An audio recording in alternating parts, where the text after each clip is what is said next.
what up? It's your boy D Will. Back at it again. Another episode of the D Will Show. Episode 116. Um, man, I got a good one for y'all tonight. Going live with my guy Archie Goodwin out of Arkansas. Just want to give a shout out to everybody that's been supporting me from the beginning. I thank you guys.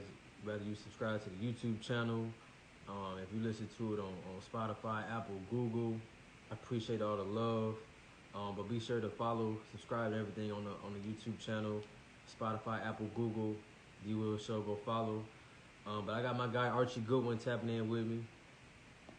Little Rock, Arkansas, 2 times Arkansas Mr. Basketball, McDonald's All-American, University of Kentucky, drafted in the 2013 draft. But my guy's in here. Let me see if I can bring my guy in for y'all.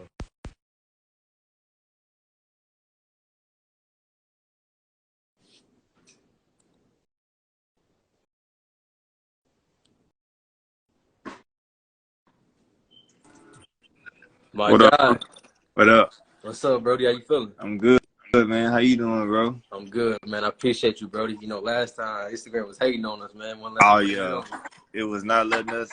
It was not letting us rock, man. Man, for sure, man. How you feeling, Brody? Where you at right now? You still hooping? You still overseas? How you feeling? I'm back I'm back home in Arkansas now, so like. Okay, bet.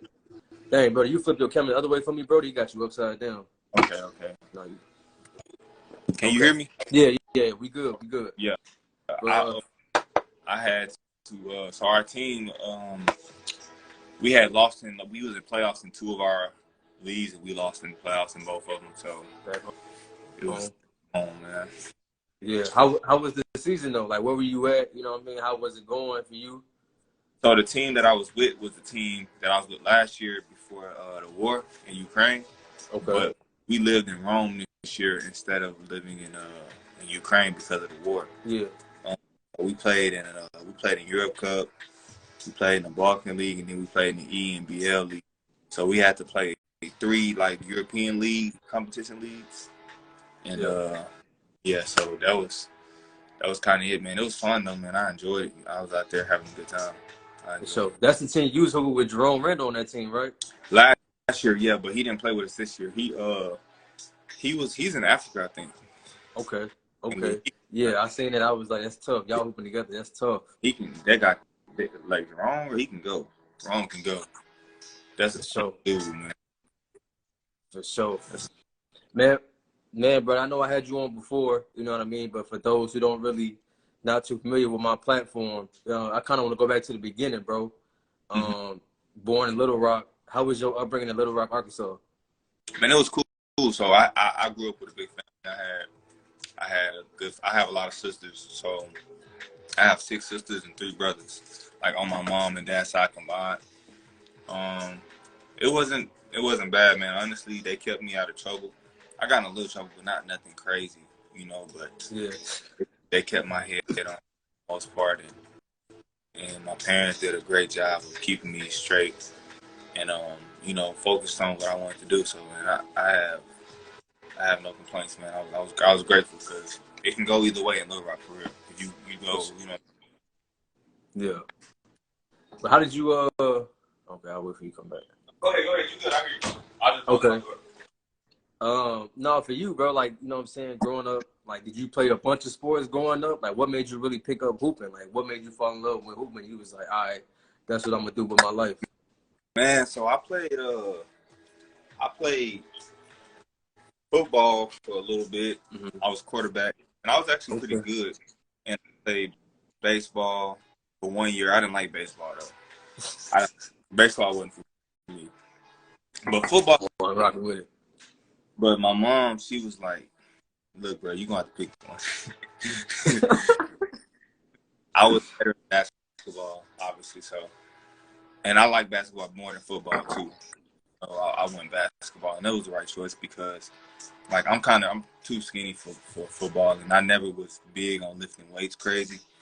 So it wouldn't have worked, man. I'm glad I chose basketball. For sure. Like, when you was really hooping, bro, like, when you really decided to hoop, Like, who were you watching, you know, coming up? Like, were you watching NBA heavy like that, or was you just like, all right, I'm just hooping, I'm just gonna build my game like that? Man, I watched. It's crazy. When I was really young, I used to watch street ball, like the street ball with Hot Sauce, Professor, AO, all of them guys. Escalade. Yeah, RP Escalade. I used to watch them, man. I was real big on. But once I got probably around 10, 11-ish, I started watching Kobe a lot. Yeah. And I just fell in love with watching the Lakers, obviously because of Kobe. Yeah. Brady was another one of my favorite players to watch growing up. I used to watch a lot of Anthony because my stepdad, he was a huge fan of Carmelo. Come on. Your bread. Shut up. That's what you get. But yeah, he was a huge fan of Carmelo. And so, you know, he watched a lot of his stuff growing up. But those are the main guys, man. Obviously, AI. Everybody liked AI. I like Baron Davis a lot growing up. Stephen Francis. Allen, man. But my favorite was by far Kobe. And then once I got kind of around like high school age, I went and watched a little bit of Michael Jordan because my dad, he used to record his game on tapes. So like I used to watch a lot of his tapes that he recorded. I watched them over and over again. And then it was this video on YouTube. It used to be like all of Michael Jordan 50-point games. They had a highlight of all of his 50-point games, and man, I used to watch that. I used to go to sleep to that every night when I was like to really see like, man. So he became one of my favorite players to watch too. But it was really Kobe and like them dudes. They were. Did you get to meet Kobe? Yes, I have. I got a video on my phone, man, of me and Kobe at his last game in Phoenix, shaking hands and me, you know, congratulating him. Obviously, everybody was, and then I took a couple of pictures with him, and I told him I got a chance to tell him like, man, you were such a big inspiration for me. I know you hear that a lot. You know, it's Kobe. I know he hear that a lot, but you know, me being able to tell him was big for me. You know what I'm saying? Like you were inspiration amongst other things. And I used to hear like coming out of college that he was a fan of my game too. That was big in for him to tell me that too when I did actually get a talk. It was this was the first time I actually got to talk to him was that year though, the year he retired. So his last game, my first time talking to him. I played against him my rookie year once. So I got to play against him a couple times, but man, it was dope, man. Kobe was such a great competitor. Man, gone too soon, man. For sure. Arch, when we all found out, you know what I mean, it kind of felt like the world stopped, you know what I mean, when we found out what happened to him. Do you remember like where you were at and how you felt when you finally got the news? I remember like yesterday, I was in Turkey. So I was in Turkey getting ready to go to Germany because I signed with another team in Germany out of the team from Turkey. And I was asleep, man. I woke up and I looked online and I was just seeing like everything. Kobe died, plane crash. And so at first I'm like, bro, this has to be like a hoax, like, you know what I'm saying? But then I seen ESPN tweet it, and then that's when it really set in. And I'm just like, man, so it just felt so surreal. And like, I remember that next day, I kind of like while I was watching some like videos of Kobe and his daughter Gigi, and I cried over it, man, because it was sad. That was sad. I cried a couple times over it, and I can only imagine how people felt that had a real intimate relationship with him. You know what I mean? Yeah. Because this is an inspiration of mine, more so than like, you know, I had an intimate conversation or intimate relationship with him, like a brother figure or anything like that, man. It was tough, man. And even to this day, like I can't watch too many Kobe videos where it's like sad music playing and it's like, you know what I'm saying? Like I can't watch them because it just kind of it still doesn't feel real to me as a person who looked up to him. It doesn't feel real still. So I can't even watch those videos, especially, you know, knowing that his daughter passed away and then the other families had people who passed, man. That was tough. Man. That was tough. RP to the being, man. You know, Sure. one of the best players ever to touch a rock. You know, Top five in my opinion. facts. But man, bro, like I was, doing a little research for for the interview and stuff like that. Man, bro, you know, high school, you was hooping. You know what I'm saying? You was Mr. Basketball twice. You was All-American, Jordan Brand, Gatorade Player of the Year. You went to state 2 years in a row, won one. You know, how was your whole high school experience? You know, you were really feeling yourself, hooping good, feeling good. Like, how was your whole high school experience? High school was fun, man. It felt better to me because I didn't go to a school that everybody wanted to go to. Like I could have went to a Little Rock school district school like Hall, which is a big school here. I could have went to Parkview, which is another big school. Because I lived in Little Rock, so I stayed right up the street from Parkview and Hall, honestly. But I never went to schools. I was always I went to Silver Hills, and which was like I was the only at that time. I don't think we might have had any D1 guys coming out of. I don't think we had any D1 guys that came out of Silver Hills before me, if I'm not mistaken. You know what I mean? And to bring Silver Hills the first state championship in its history too. That meant everything for me, man, because I grew up more so on the tip of like you don't go team up with people. You know what I mean? You play where you go is where you go. Yeah. You know what I'm saying? A lot of these days, especially like a lot of people, they go team up with guys and they go trying to, make it easier. I mean, I can't knock you. That's a new wave. Yeah. But for me, it's like that. Like, I mean, if you come to the school, you come to the school. But, me personally, I wasn't going to team up with anybody because I feel like I'm better than everybody. So it ain't too many people. There ain't nobody where I'm like, okay, I feel like I need to go play with somebody to beat this guy or this team. Like, no, shoot, I can beat y'all by myself. That's how I feel.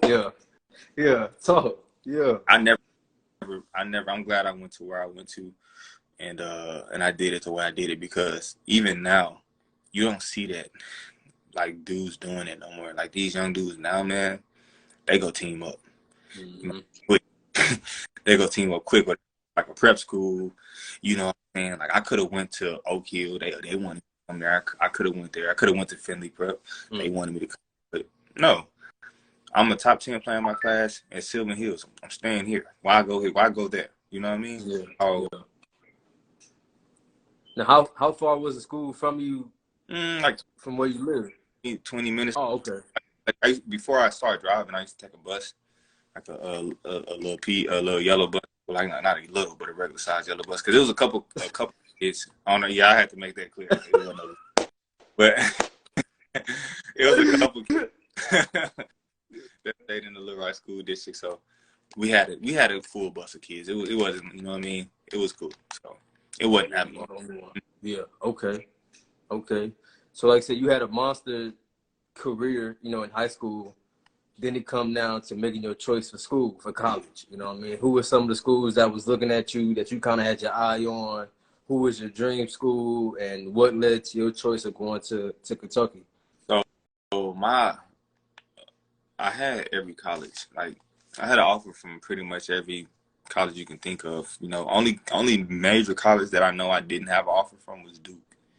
But outside of Duke, every other one I had an offer from. I wanted to go to Kentucky because of Coach Cal. I was real big on Coach Cal. And that just was my guy, and that was my dream. Like I had it in my mind. Like, man, this is who I'm going to play for. You know what I mean? Like, I set it as a goal for myself, and once it became an obtainable goal, I made it happen. You know what I mean? Like, no brainer once I got the offer, But, and I'm glad I went there because I learned a lot. But if I had to do it over, I'm not saying I still wouldn't go there, but I think that being more open to like going on visits and seeing what other schools had to offer, because around that time I was so like headstrong on going to Kentucky that I canceled all my visits that I had, because I had to visit. My official visits were going to be Kansas, Arkansas, Memphis, Kentucky, and I can't think what the last team was. But those four was my official ones, and I knew in my mind, like, man, I want to go to Kentucky because of Coach Cal. So I didn't even, I was like, man, I'm not even about to waste these other colleges' time. Like, so I just, I canceled the visits, and then I went to Kentucky, which I'm grateful for because I got to do what I wanted to do. But me being older and wiser now, like, it would have just been smart just to hear those other schools out, just to see, like, you never know, like, you know what I'm saying? So that's more so where I'm coming from. Not saying I still wouldn't pick Kentucky, because probably I would have, but it just would have been more like this is more so like, okay, make sure you just cross your T's and dot your I's more so. Yeah. Yeah, you know what I mean? Like, you know how they say your career could have went differently, you know what I mean? Maybe it could have went worse, maybe it could have went better, you know what I'm saying? Because, I mean, the other schools, like, to be real, what they were telling me, the other schools, would have been hard for anybody to turn down. You know what I'm saying? Just as far as, like, what they were going to allow me to do, it was hard for anybody to turn down. But like I said, I just had my mind set on Kentucky from the jump. So, like, what they said, and it just, You was sold. I was so, I mean, I was just so, like, this is what I want. This is what, if it happens, it happens. And it happens. So I'm like, I'm going there. You know what I mean? Now, Arch, did you have to adapt to the game? You know what I mean? Because, you know, the college game is a lot faster. You know, you got to be a lot stronger. You know, you really gotta juggle school and family time and hooping and your diet. Like, did you have to adapt to it, or was it something like you kind of was like, all right, cool, I'll adapt to it as time goes on? The style of play I had to adapt to, but it was more so because of the way Coach Cal wanted me to play versus how I came up playing. So at first it was fine because I predicate off of playing on ball, and the first probably 7 or 8 games of the season in Kentucky, I was playing because our point guard at the time had some mental health issues he was dealing with, so he wasn't there. So I was trying to play point guard, and I flourished at the point guard at that time. And, man, at that point in time, the way I was playing, man, I was projected as a top 10 pick. You know what I'm saying? At that point in the season. And the way that Coach Cal's offense is made, well, at that time it was. I don't know how it is now because I ain't going to lie, like, I've been watching them steadily. But at that time, his offense was predicated off of the point guard. Think about it. Derrick Rose, Tyreek Evans, Brandon Knight, John Wall, De'Aaron Fox, Tyler Ulis. You know what I'm saying? Like, the point guard position is the position that goes. So when I was playing that, I was playing like a lottery pick. You know what I mean? Yeah. Shooting guard position at that time was more so spot and shoots, catch and shoot guys. So think about, like, DeAndre Liggins, Deron Lamb, which he made a killing as a catch and shoot guy. Darius Miller, you know, those type of guys. So he put me in that position because Ryan came back, which was our point guard, Ryan Harrell. He came back, and it put me in a position where it's like, okay, this isn't really my game. You know what I'm saying? Like, I'm not a catch and shoot guy. Like, I'm a guy off the dribble, and, you know what I'm saying, I'm a rhythm guy. So with that, it became a thing of like, okay, to the outside looking in, it looked like, oh, I'm not progressing over the season. But in reality, it's like, no, I'm just not being put in the position to be effective to the best of my abilities. You know what I'm saying? Yeah. Like, and you can do that with anybody. If you put LeBron James, he as great as he is, you can't just put LeBron James in the corner. He's not going to be the same guy. You know what I'm saying? You can't. You can't just put James Harden in the corner. And I'm not saying I'm LeBron James or James Harden, but I'm just saying in the sense of, like, no matter how talented they're going, if you put them in a style of play that doesn't fit them, they're going to not look as good as they can. Look at Russell Westbrook. Maybe to it. You know, look how he's doing now. He's going crazy. And people on the outside looking in, they don't really know basketball. They're like, oh, he lost it. Me, I know he didn't lose it. I just know it's just that situation wasn't for him. You know what I mean? Situation is everything. So I think that in that aspect, that's why I say maybe I should have went and really did my due diligence and making sure that Kentucky was the right fit. Just because the other schools were telling me like, we bring you in as a point guard. You know what I'm saying? And which was better for me. I'm not thinking that at the time, but now it's always easy to say what we would have did. You know what I'm saying? But I think I would have did way more, like been way more careful and picky about what I did or what I would do. Yeah. But you were hooping, bro. You were SEC. I think freshman first team or freshman all freshman team. You know what I mean? So you were hooping.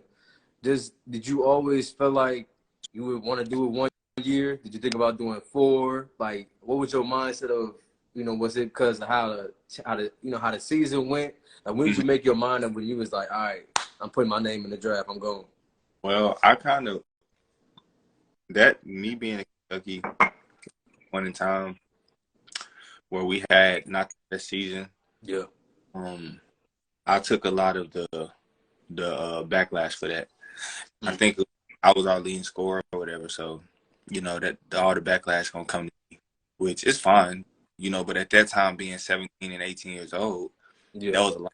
I'm saying, just getting online and just getting bashed every day.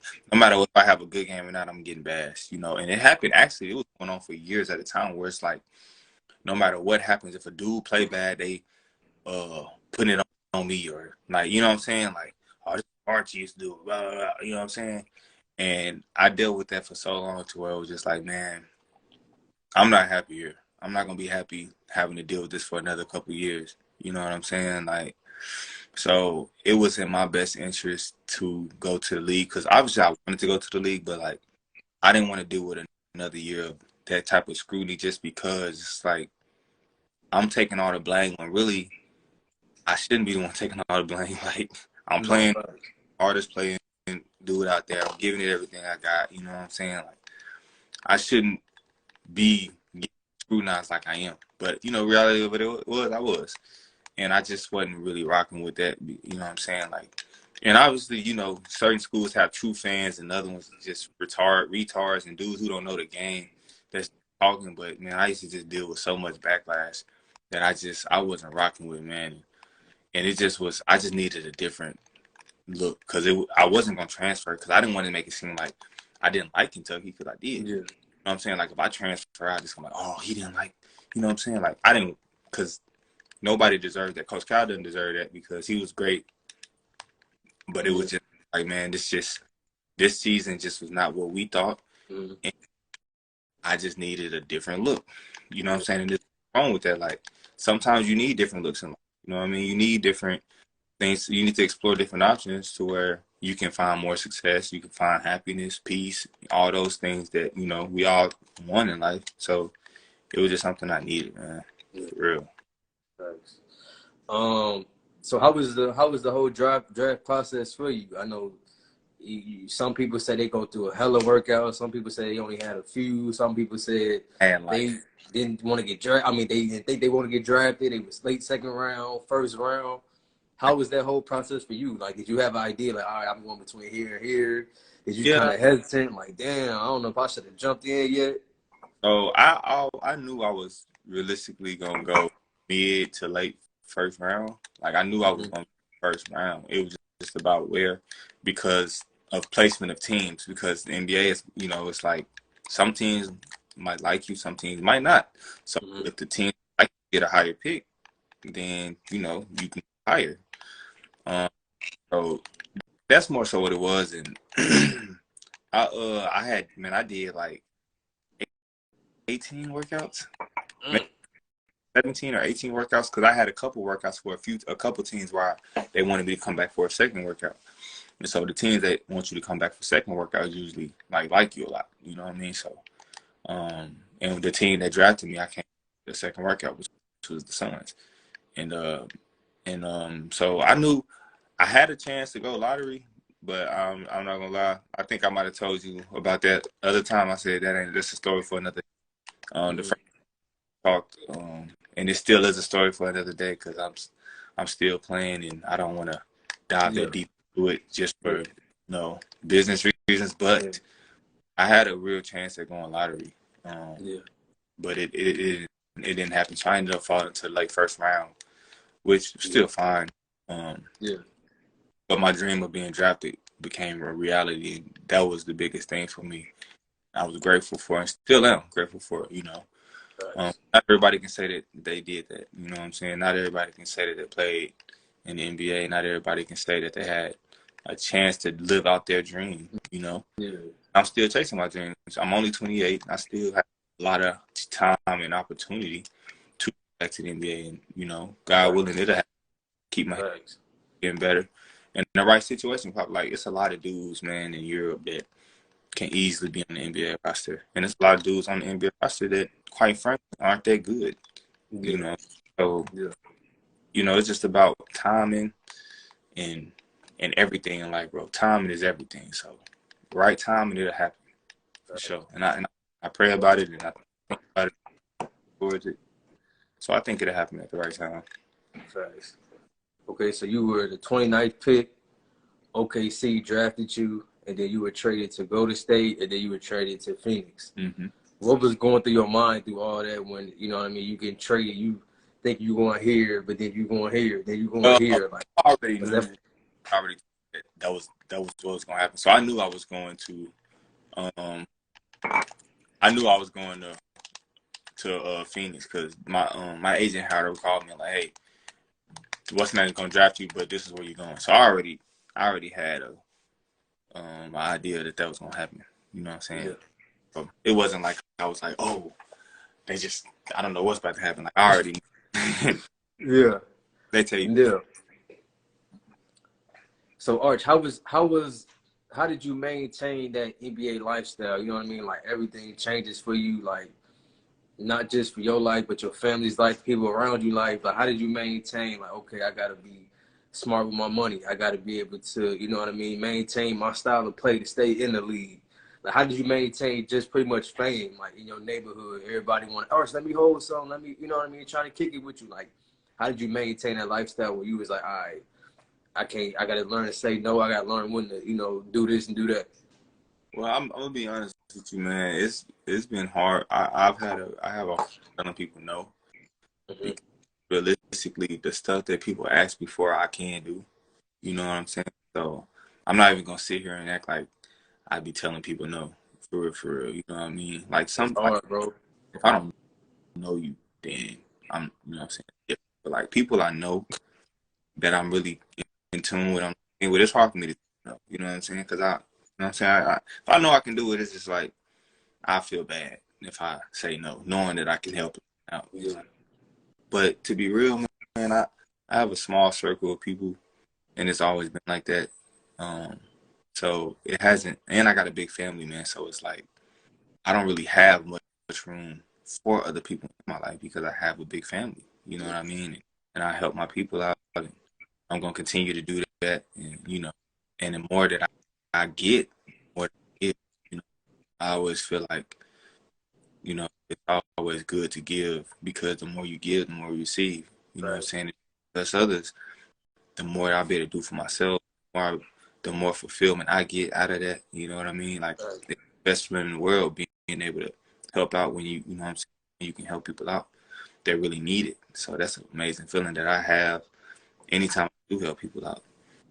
So I'm like I said, bro, I'm not gonna never tell people what to do with their money, and with me personally, like, I can't think of too many times. I know for sure I've never told my family no. You know what I'm saying? But like even friends, man, it might not be a no. It might be a maybe, like, all right, I got you, but give me some time. You know what I'm saying? But like, never know. You know what I'm saying? Because it's just, if I can do it, man, I can do it. I ain't gonna lie. Like, I can't do it. Like, some people do that. Like, some people got it. Like, man, I ain't got it. I can't do it. You know what I'm saying? It won't sit right on my heart if I do that, knowing I can. You know what I'm saying? Yeah. If I'm looking out for myself, then ain't no telling what I'll be like. You know what I'm saying? What I'm doing in life, like just looking out for myself. But what joy is that? Like, if you doing all this stuff, but you know what I'm saying, you ain't helping nobody. You know what I'm saying? Or even attempting to help people. So I do that. I could, I could do for only myself, and if I did that, it would look amazing. You know what I'm saying? But I don't get no fulfillment out of that. You know what I'm saying? Material hurting me like that. Yeah. If you could go back and you could talk to your 16-year-old self, bro, with everything that you learned now, you said 28 years. What would be some advice that you would give to your 16-year-old self, or what you know now, just anything in general? My first advice would be when Bitcoin come around, put money in it.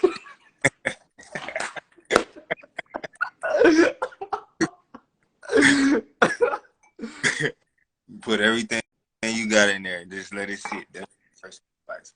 But on a serious note, like, I'll just be more so like, man, just be patient. Be more patient and be more open minded to other opportunities. Yeah. You know what I'm saying? Don't be so like strong headed on doing one thing just because this is what you set your mind out to be. Be cognizant of it, but also be aware that there are other opportunities in life that you can have a better situation, but also just being patient with the process of being a pro. Like, I wasn't patient enough, I don't think, sometimes, and you know what I'm saying, like not understanding of how it works being a professional to a certain degree. So I would tell myself that, like, man, be patient, keep your head down, work hard, and just enjoy it. Because, man, this passes up fast. Like, I'm not gonna say life passes by fast, because in my opinion it don't like that, because I'm not saying like I feel like yesterday I was 18, because I don't. But I do think that as time go by, you look up and be like, you missed out on, as everybody, we can look up and say, damn, we missed out on certain opportunities that could have been great for us, by just being a little impatient and by wanting it a little too bad and not letting it organically. You know what I mean? Which is the best thing. If you let something happen organically, man, that's the best thing for you. Relationships, just and then just in life. You know what I'm saying? Organically let it happen in your favor. That's the best way to have it, because that means it's real. And opposed to you just for the short time. You know what I mean? Thanks. We don't got to go too deep into this, bro. You know what I mean? Because I know some people believe in, not letting everything that you got planned out, because, people can, hate and, throw shade at you. But for you, bro, when the ball really stopped bouncing for you, like, what is maybe, a thing you would love to do? You know what I mean? Like, is it coaching? Is it owning a team? Is it, you know what I mean, starting your own AAU team? Like, for you, what's some of, things that you have interest in that you think about doing when you do get done hooping? Man, I'm not gonna lie. I don't have the patience for AAU. Like, I don't. But it's I can't.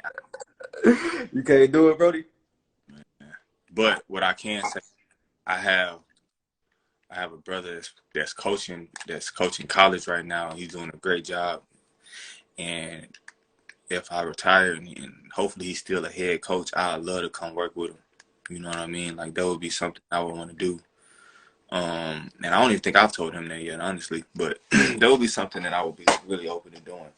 Working as a college coach, and then potentially going and working as an NBA coach somewhere. Just because, man, like, I know the game really well. Like, I see a lot. You know what I'm saying? I watch it so play like that it would be impossible for me to have a high IQ of the game, which I do. And I know how to. I have a good ability of being able to relate to younger players, to relate to people, because I've been in all avenues. I've been to where I wasn't playing a lot. I've been playing a lot. I've been overseas. I've been in NBA. I played it. I was a top player in college. Like, I've been everywhere. I haven't just been on the good side. I've been on the bad side too. So, like, some might have players who only been good. So they can't relate to a dude struggling. They don't know how to tell him what to tell him to keep his mind in it. You know what I'm saying? 'Cause I've been there. I know I'm on the right path. Instead of just telling you, just be patient. You know what I'm saying? But nobody wants to just hear that all the time. Just be patient. You know what I mean? Like, you got to be able to relate. I can relate to players on every avenue. So, and that's big when it comes to college students, when it comes to young pros, stuff like that, man. that veteran presence that a lot of these locker rooms is missing. Like, that's important. You know what I'm saying? And I can do that. So, and I don't just talk it, like I walk it. I work hard. I'm in the gym every day, working hard too. You know what I'm saying? Like, I'm a grind with you. So all that stuff matters, and I know I could do that at a high level. So that would probably be something that I would want to do. Outside of that, a couple of little business ventures and hearing that. But my main thing is like hoops, man. I love hoops, so I'm gonna try to be around it as long as I can. I mean, Right. Okay. Yo, Archie, if I said I'll give you tickets to any NBA game in NBA history, what game would you say you would want tickets to courtside? that's a good one there. Man, to be real, probably that it would be two games.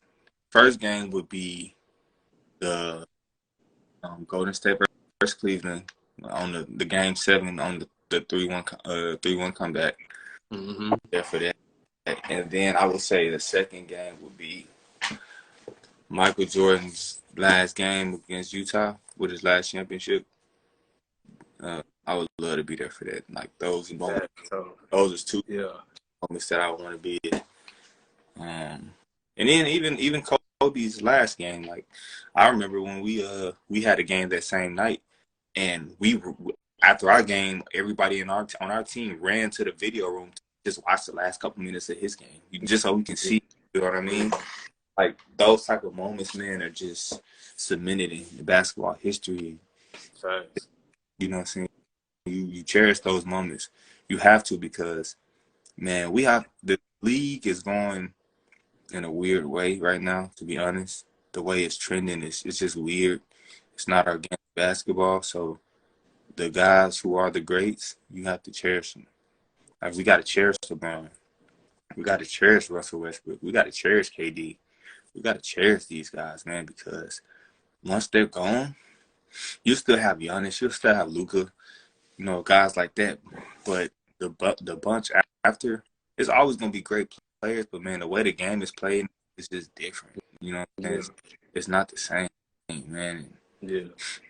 It's just different. Like, it's hard for me to watch it sometimes just because I'm like, man, is this really basketball, or is this just, you know what I'm saying, pickup ball? I don't know. It's not really plays ran. Not, you know what I'm saying, it's just a fashion show, and it's just not the same. Right. So we got guys, man. We really got to cherish the last breed of these guys who played that game at the highest level and the highest peak of basketball as far as the way it was played. Because the skill level is going to continue to grow. It's not about that. You know what I'm saying? Like, guys are better. They're bigger. Like, I seen the other day, it's like a 6'11" kid in, like, 10th grade who dribbling off the dribble, step back threes. You know what I'm saying? Like, you know what I'm saying? Like, the game is going to continue to get better. So I'm not saying that, like, oh, the guys in 2000s and the 90s were, like, better, skillful players. But the organic basketball, playing together, tough defense, fundamentals, you know what I'm saying? Attacking in a way that's like, okay, everybody is playing in their role, and it looks competitive and entertaining. Like, you don't really get that at the level that you used to in the early 2000s and in the 90s. Yeah. I'm not even talking about just beating guys up, because that's stupid. But I'm just saying in the sense of, like, man, we actually, every game means something, and we're competing like every game means something. You know what I'm saying? Like, it's not like that no more. Like, people take games off. They having games off and stuff, and barely practice. Like, you know what I'm saying? It's just different, man. It's just different. But you gotta be able to adapt to it. I mean, All right, so let me ask you this, Brody. Do you think social media really killed the game of basketball, bro? Like, I feel like now it's like everybody is so trying to be pretty. Everybody's so, you know what I mean, posting highlights. Yeah, you might have, you know what I'm saying? Like, it ain't kind of like how you grew up, where you really had to get it. It wasn't cameras out at every game. It wasn't TikTok. It wasn't, you know what I mean? Like, do you feel like it really killed it? I always say this, D. If I was in this day and age, I would be like how Jalen Green it was in high school, how highly talented. I would be like that, maybe bigger. You know what I'm saying? Because I had all the flashy dunks and all of the stuff that these guards have. It just wasn't as broadcasted, but I was still a top 10 player. But you know what I'm saying? Like that type of stuff, man. That stuff is just crazy these days, and I think that I'm happy that players are able to do NIL deals and all of that, but it's one of those things to where it's like you trying to do the right. They're trying to do the right thing by not just making players look like they're slaves, which I understand. But sometimes giving people too much, giving kids too much at a young age can hurt them. So I think it's more so a thing of like it's not necessarily about trying to make sure they're getting their equal due money wise and this and that. It's about teaching them to be humble and understand the value of work to get there. If you get millions of dollars in college as an 18-year-old in college, you know what I'm saying? Like, what is that way to tell that guy? You know what I'm saying? Like, because I know for sure if I was in high school, my NIL would have been over me, right? So and I went to Kentucky, so I definitely would have been getting over me. You know what I'm saying? So what could Coach Cal tell me when we're making? He's probably making more still, but like I'm a millionaire too. Like, what are you gonna tell me? You know what I'm saying? Like, as a young, they giving me everything. I'm pulling up, you pulling up in a Benz, I'm pulling up in one too. Like, you know what I'm saying? Like, it's just those things. Like, man, they matter with the development of these young guys, man. Like, some can handle it, but not everybody can. You know what I mean? So, and I think that this younger AAU these days, everybody just want highlights. So like you see all the Ballers Life cameras there and stuff, and so they just looking to get highlights, and man, it's taken away from pure basketball. But like I said, you know what I'm saying? Like you got some like the top players in these classes, they gonna hoop because they're good. You know what I'm saying? Got game. Like you can't take away the talent level is crazy. But overall, the overall player, like the overall skill level of these games or these teams and watching these high school games, it's shitty basketball. It's shitty. It's shitty. And you know what I'm saying? It's just like that camera, man. And wanting to get that viral moment, it just ruined everything. Like not even just basketball. Just look at just life, man. Look how we gotta live now. Everybody living under a microscope. Everybody living like you can't like just live normal. Like you have to be cognizant of everything you do, because if you say one thing to offend somebody and you cancel it and you out of a job or whatever, it's so much. That camera and these social media sites has just it didn't kill the purity of everything, man. Everything is now it's just for a viral moment. You know what I'm saying? I just gotta adapt to the times. You know what I'm saying? Like, so Man, it's crazy. Last two I got for you, bro. I want you to give me your top 5 all time with a 5 coming off the bench.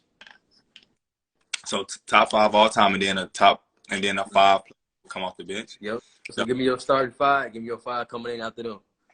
Do the 5 got to be like bench players, or can it be like stars too? You want to do it, bro? How you want to do it? So point guard. So this your starting 5. This your bench. Starting 5. Okay. Starting 5. Steph Curry at the 1 for me. MJ at the 2. Okay.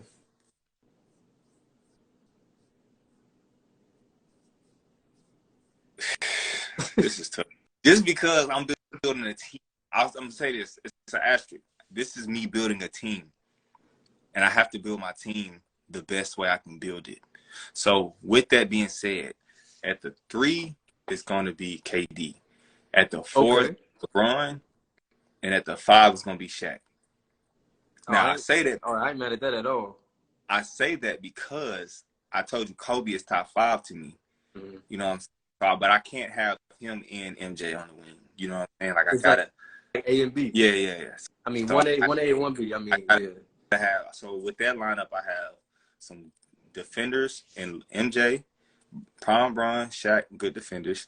I got shooting and Steph, KD, LeBron's a streaky shooter, MJ can shoot, and then I got athleticism all across the board outside of Steph. You know, so you got you got playmaking, like all those guys can play together.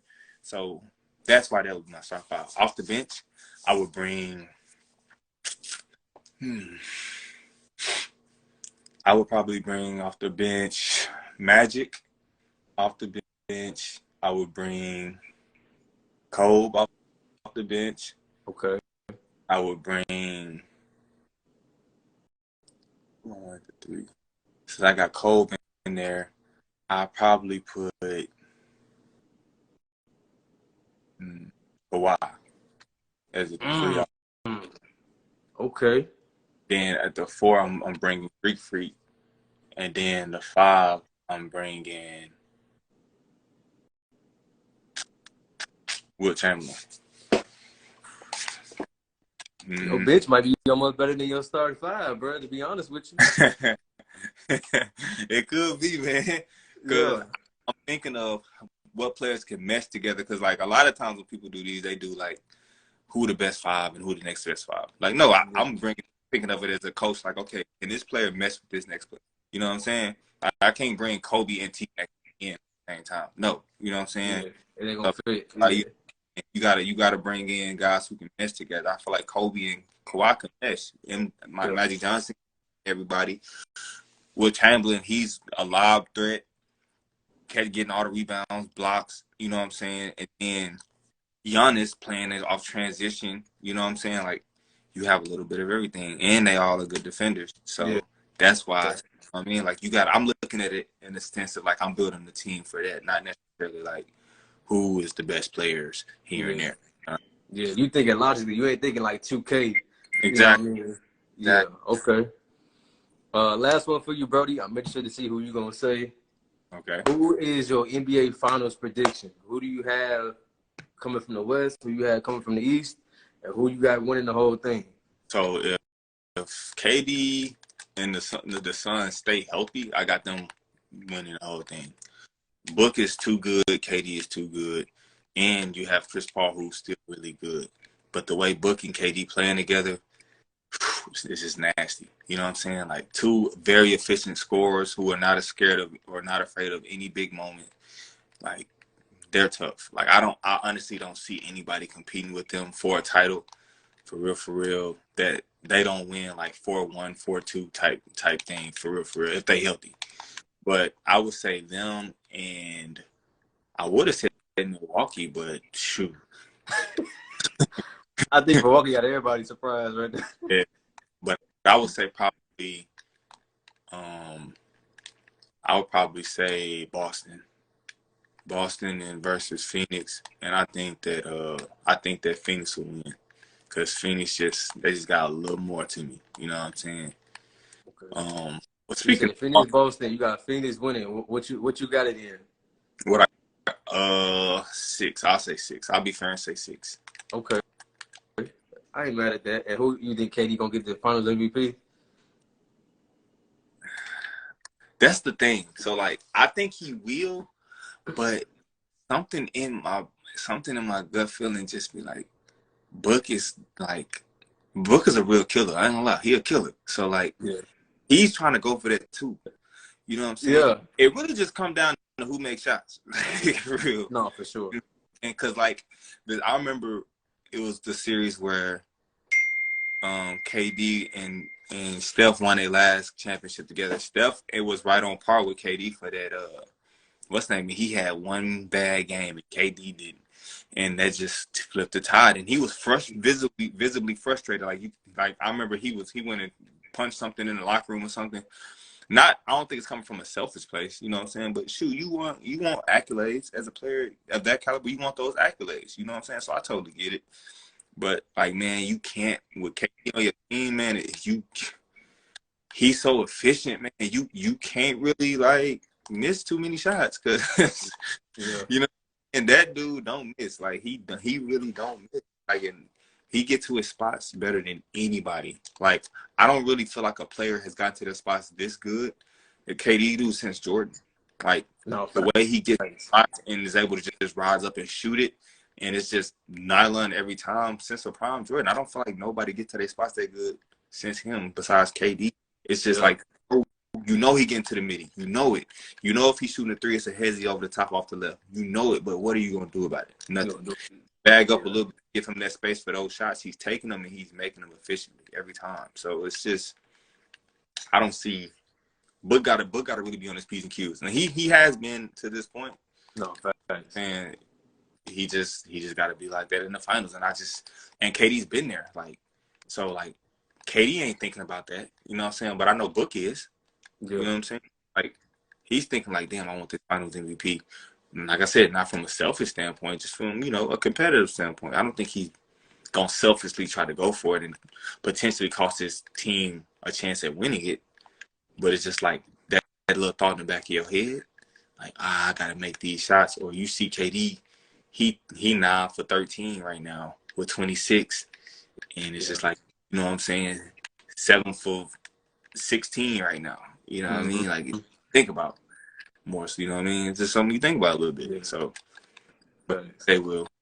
But I remember I was about to say something too. I don't mean to cut you off, but because I was talking about Milwaukee. Do you feel Malcolm should have won 6-man over Bobby Portis? Because I don't feel like he should have. I feel like Bobby should have won 6-man. Wait, who won 6-man? Brogdon, right?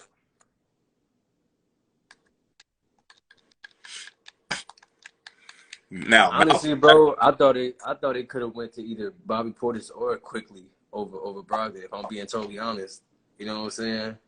So look, Brogdon averaged like 14 a game with like 4.5 assists off the bench. He didn't start any games, so I think that's why he won it, because Bobby averaged like almost 15 and 10 a game, but he started like games. Yeah, you know. So I think that might be why he won it, but predominantly he came off the bench, and that was the number one team. So I was gonna say it was number one team, yo. Yeah, that was number one team in the East. So I was just like, I don't know if I necessarily agree with that, just because I feel like you gotta give it to him off of that alone. You know what I mean? Like, now I respect that they gave it to Brogdon. Like, you know, he did his thing, but I think more so because Brogdon didn't come up. He didn't start one game. He played 60+ games, and he didn't start none of them. And Bobby, he started 20 games, I think. So I think that might. I just wanted to know what you thought about that. Fact. So now you ask me that, who you think MVP? Because everybody's saying Embiid, everybody's saying Joker, but they saying Joker the last few games. Joker been looking kind of, you know, out of shape, not really, you know what I'm saying? But they got the better record though, you know what I mean, than Embiid, you know. But I think Embiid should deserve it, you know what I'm saying? So what you think about that? My honest opinion, if I wouldn't have gave it to neither one of them. I'm getting to Giannis. You ain't being honest. Giannis averaged 30 and 10 on the number one team in the East. Yeah, but he just been out the lineup too much. He still played. I think what's name might have played like maybe 5 to 7 more games. Yeah, it ain't a big difference like that. But just my opinion, like, it's different if it's like, okay, if it ain't him, then it got to be. I mean, I understand why they would give it to Embiid. I'm not saying like he don't deserve it. He is deserving. But I just feel like the way Giannis dominates the game, and they're number one in the conference, or you know they were going into the end of the season. I think that you have to take winning into account, and you have to take down when Giannis. You know what I'm saying? Giannis plays. He's just so dominant, man. And it's too. Embiid is definitely dominant, like. But I don't know. It looked different when Giannis doing it. Like, right, and you right. To your point too, bro. Milwaukee's damn near the number one seed, damn near every year. Yeah. Like, to me, I think it's just it's just one of those things where they get bored with giving it away. Because if we being real, MJ has 5 MVPs. He should really have 7 or 8. LeBron should have about 7 MVPs.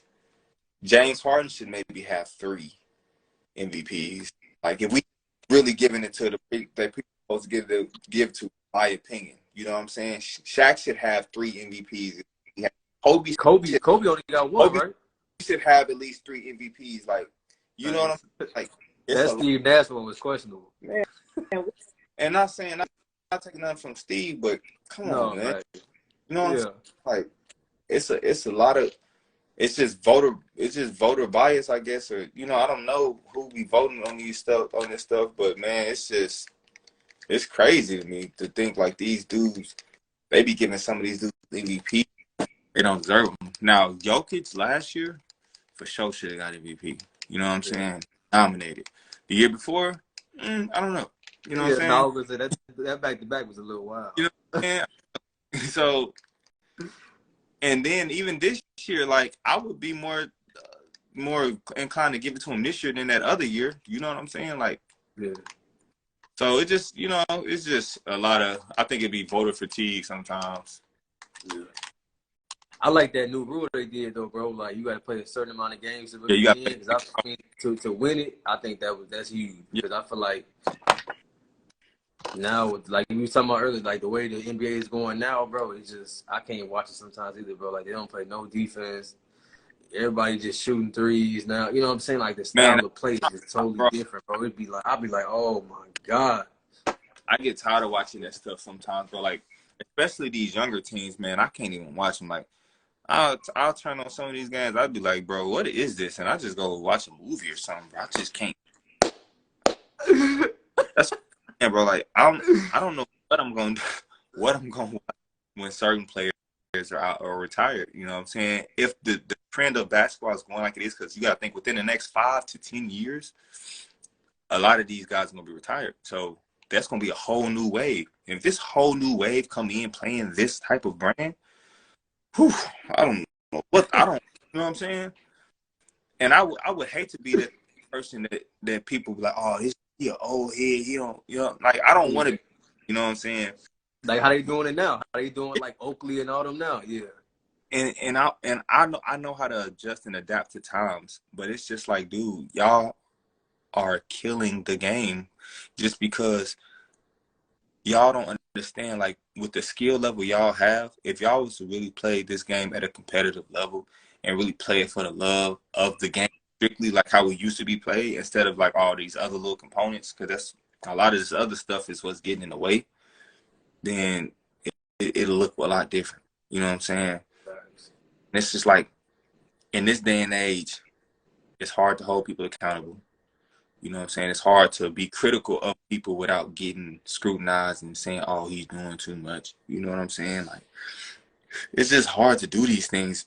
And then, who's to even say, like, what would happen if, like, I feel like if they was to kind of make the game more a half-court game, it would expose a lot of guys. Like, playing, as great as Giannis is, him having to play in the half court a lot is going to expose some of his flaws. But what is that going to do? He's got to get in the lab and work on those things. You know what I'm saying? Like, if you put him in a situation where he can just downhill you every time, and the rules are so in favor of the offensive player, it's going to make the game like, oh, they ain't defending him. And it ain't that. It's just we can defend him because y'all not allowing us to do the necessary things we need to defend. Right. You know what I'm saying? But if the game was made like that, like where these guys really have to play, because you got athletes in the league right now, but a lot of them don't really think the game. You know what I'm saying? And I don't want to just name drop a lot of players because I don't want people to think I'm hating guys. Yeah. But it's a few guys that I look at and I'm just like, this dude is talented, but he has no IQ. He doesn't know what he's doing to rest. Like, okay, he's just out there shooting stuff. You know what I'm saying? He just shots just to shoot him. Like, it ain't like he's like, okay, I'm baiting him to get here to go here. It's just like, oh, I worked on this as a drill. I worked on this drill countless times, whatever. So I'm just gonna use it because I worked on it. You know what I'm saying? Yeah. Like the right shot. I be seeing dudes shoot step backs and stuff when they should be going to the rim. Like, he's playing up on you to force you this way, and you're stepping back to him. You know what I'm saying? Stuff like that. I see that all the time, and it's just like, that's why I'm like, dude, a lot of these dudes, the IQ is just gone. You know what I'm saying? Like, and they make the game so hard. If a dude is off of you, that's a shot. He up on you, you buy him. It's simple, and that's what he do. think about it. KD don't have that many moves. He come in transition. He go between the legs. He sets you up. If you bag up, it's heads over the top. He go between. Oh, if yeah. It's by one dribble, two dribble, pull up. You know what I'm saying? If he posting, he looking to see if you play him to the left. If you play him to the left, he gonna go the other way, spin back the shot. You play him to the right, he gonna spin back the other way, shot. 1-2 dribble rips, lay dunk. That's it. He don't do a lot. It's effective and efficient. You know what I'm saying? Like, Kawhi the same way. If you bag off Kawhi, you shoot it. If you bag off of him, strong right drive, 1-2 dribble, pull up over the top. He bump you, step. You know what I'm saying? It's simple, simple things. But a lot of these dudes dribble, sidestep 30-foot three. Because they think they want to be Steph. You know what I'm saying? Steph is Steph for a reason. And it's only him. Like, and Dame. Him and Dame. It's him and Dame. You know, those two are in a class of their own when it comes to shooting the field. Oh, hands down. Do what they do. You know what I'm saying? Yeah. You know what I'm saying? It's just not meant. Like, these dudes are different. You know what I'm saying? Yeah. But people, you got to guard them full court. So they inbound the ball, you got to pick them up. You got to be there. But them the only two, in my opinion, those are the only two dudes in the league that efficiently do that. Like, Trae Young would do it, but he ain't as efficient as Steph and you know what I'm saying, when it comes to off the dribble 30-footer over two hands. Like, you know, those two dudes are in the league of their own. Right. So I think that, bro, if the game could just be put back to where it's like we play through, and I would wish that a lot of these superstar guys would be more okay with like being with maybe one superstar. And it don't got to be 3 or 4 of y'all. You know what I'm saying? Make it more competitive. You know what I'm saying? That's what this shit is, to compete. And that's why I respect Dame so much. Dame ain't trying to run off.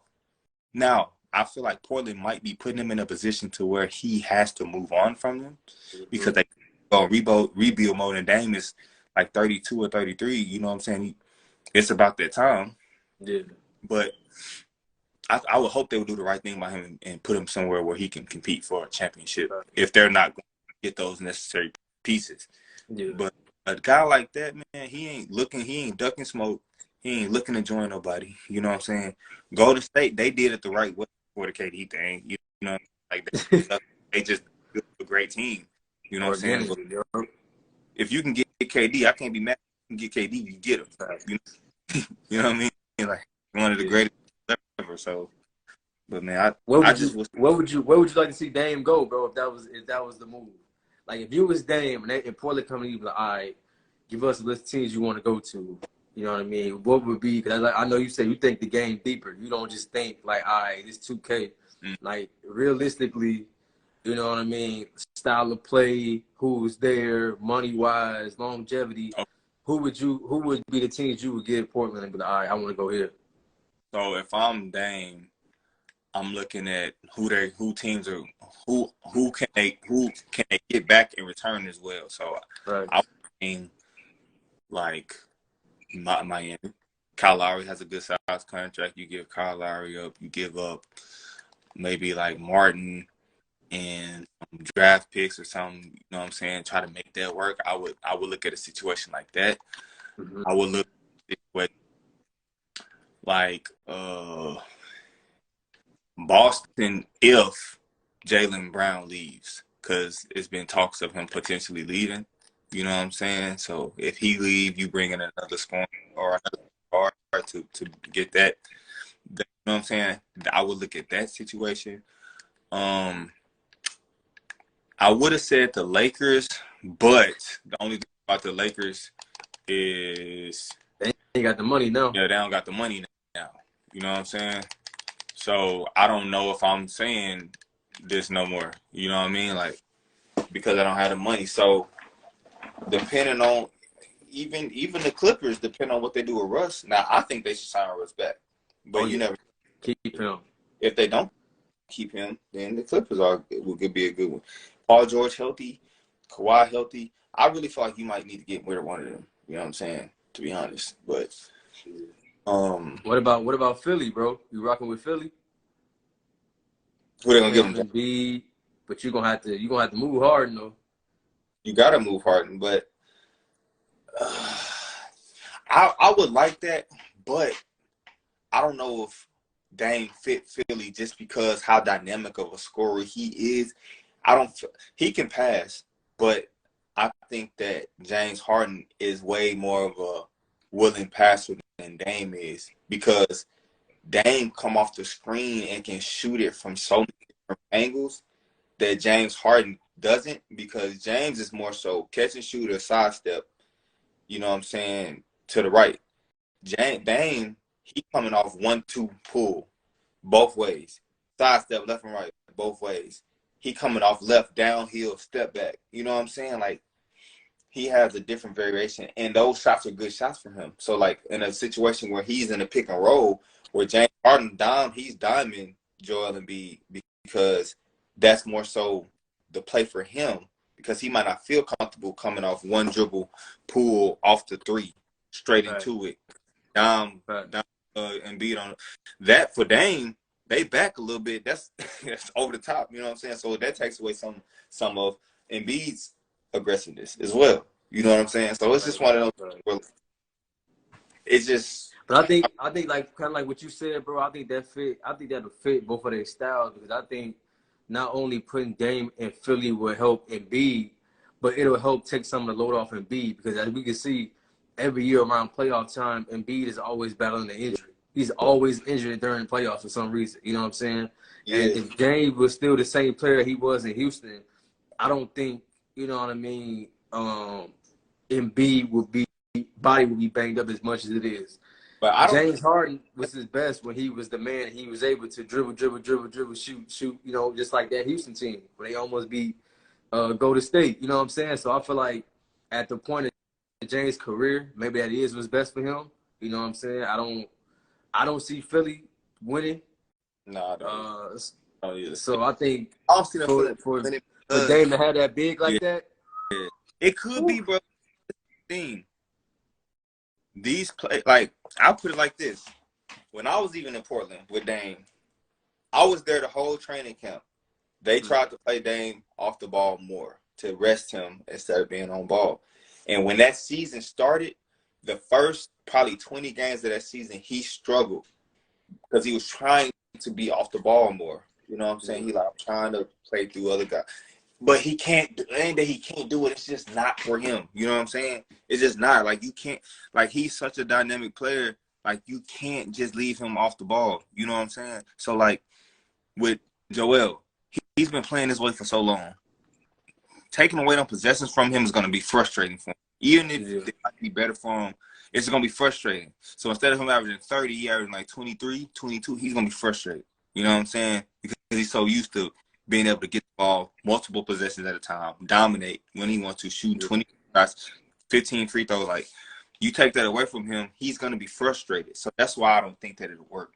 You know what I'm saying? Like, now James Harden, it works with James Harden because James Harden, like I say, is more willing to pass, and he's more willing to play the point guard position and really know if Dame will do it. Because Dame's strongest attribute is his scoring, in the sense of, like, he's so dynamic with how he can score, which James was too, and I think he still can be, but he's not as, I don't think he's as strong-headed on that as Dame is. I feel like Dame is so score that it would be tough for him to defer like another player like that, because if Joel's in the paint and you making your move, you know what I'm saying, where you gonna go? Yeah. You know what I'm saying? That's a good point, bro. I need to think about that, because I had seen something say that maybe Brooklyn. I'm like, I don't like to go to Brooklyn. You might as well stay in Portland, because they're a young team. That's just a look. That'll be the same thing he be in Portland. That'll be like a right there at making the playoffs, maybe not type team. You know what I'm saying?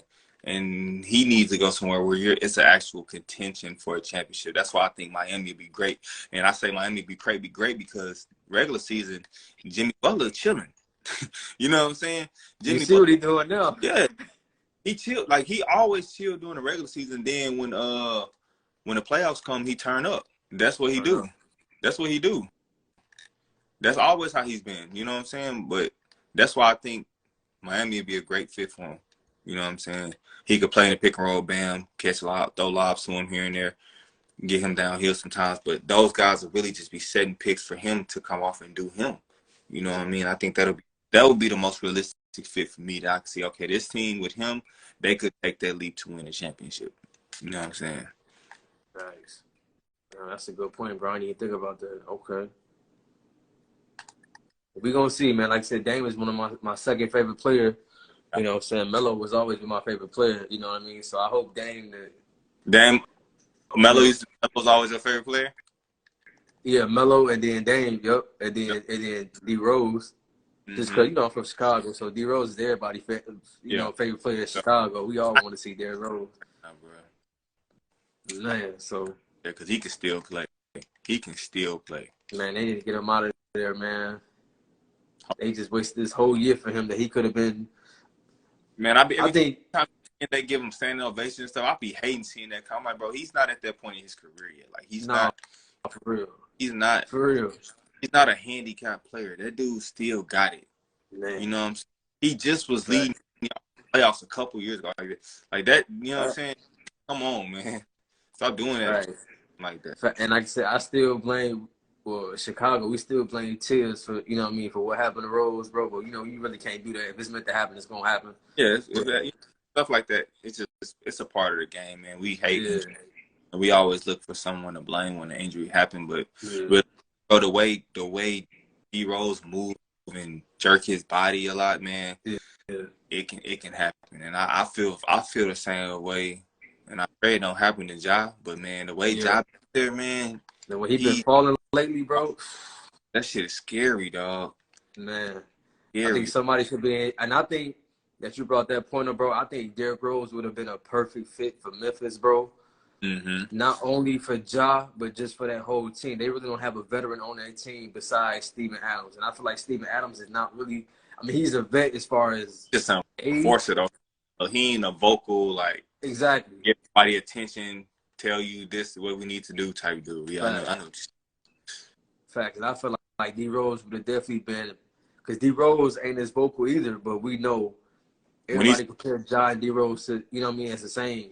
So I feel like D Rose could have really helped Ja as far as like the stuff that happened off court and as far as how to, you know what I mean, adjust your body, taking contact, how to take care of your body. You know what I'm saying? Like, I feel like Ja need that right now in his particular spot of his career. You know what I'm saying? I agree with you 100%. And I feel like now Ja's starting to get all these little nagging injuries, you know what I'm saying? The little hand injuries, the little leg injuries, you know what I'm saying? Like, that's going to happen when you steady taking these falls and you trying to, you know what I mean, move your body certain ways. Yeah. And he's light. He only about $175, $180. You feel? At least Derrick Rose is a little, you know, not stocky, but he has some, you know what I'm saying? Muscle to him. Ja a little, so he flying through the air like, boy, like wind. Yeah, he hit the floor. He hit straight bone. Like, he ain't hit no type of meat. Like, man. But, man, my guy, bro, I appreciate you always. You know that. Like I said, taking time out. You know, I said I appreciate you again always, especially, you know, from the first time I hit you up. You hit me back, so let's do it. So, you know, it's always love for me to you, bro.